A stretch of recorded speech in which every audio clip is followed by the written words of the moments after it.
And on a final note, just as a quick review, we're going to walk through this experiment, but this time we're going to add alleles. So we're going to add letters explaining what alleles these plants have in each of these generations. So one thing to consider, it should be pretty obvious to us by now, because the first generation was all purple, that purple is the dominant color in this case. That's going to be the dominant trait.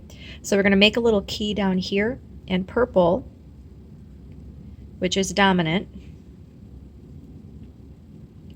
Remember that when we're using letters, we know that uppercase letters represent dominant alleles. We're going to use the letter A here. You can choose any letter that you want, but when you're doing a problem, you have to use the same letter. You can't use like a different letter for the dominant and the recessive allele.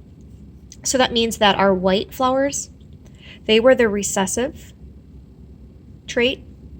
And so when we are talking about alleles that you're passing on, if it's a white allele, we will use a lowercase a.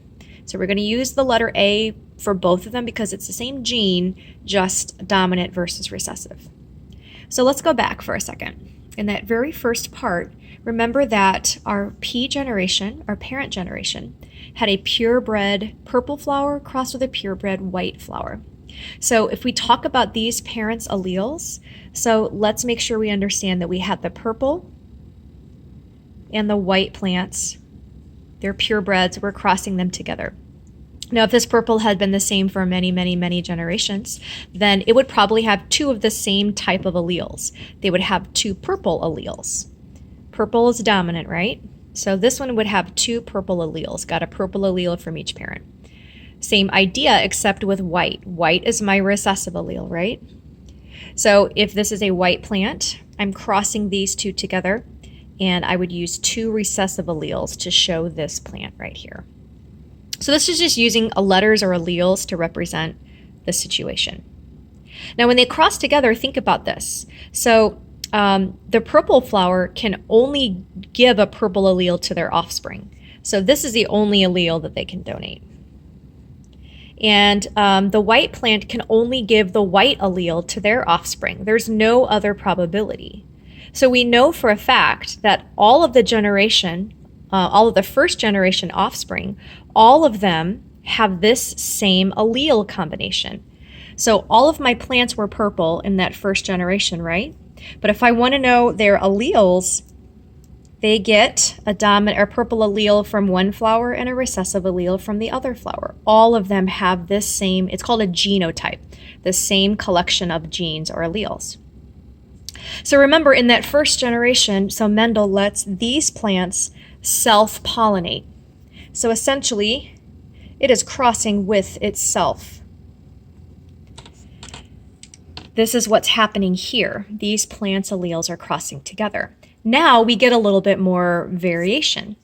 We get variation because this plant could either give the dominant or the recessive allele in the egg or sperm cell. Same thing on this side. So here's where we look at probability, and we take a look at our options for outcomes. So let's look at what are all the possible combinations we could put together to make this work. So we're going to kind of list our combinations off to the side here.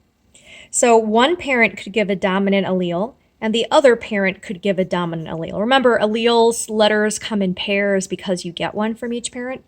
So one possible combination is getting two dominant alleles. Or you can have a parent give a dominant allele and then the other parent gives a recessive allele, like that. Or one parent could give the recessive and the other could give the dominant. In my last possible combination, they both could give a recessive allele. Now, what we notice in this third generation that you've already talked about is 3/4 of the plants were purple and 1/4 were white. Genetically, this explains why. So remember, if I have two purple alleles, my plant's going to be purple. And in both cases, it doesn't matter which one you write first. I have a purple and a white allele, a white and a purple allele. Remember, because purple's dominant, anytime that dominant allele is there, it'll show. So these will be purple. And I have two white alleles for this last one. So that's the only way I could end up with a white flower in my offspring. So genetically, this explains this second generation outcome. So I look over here. 3 of the 4 are purple, and 1/4 is white, which helps you explain genetically with using alleles how it all works.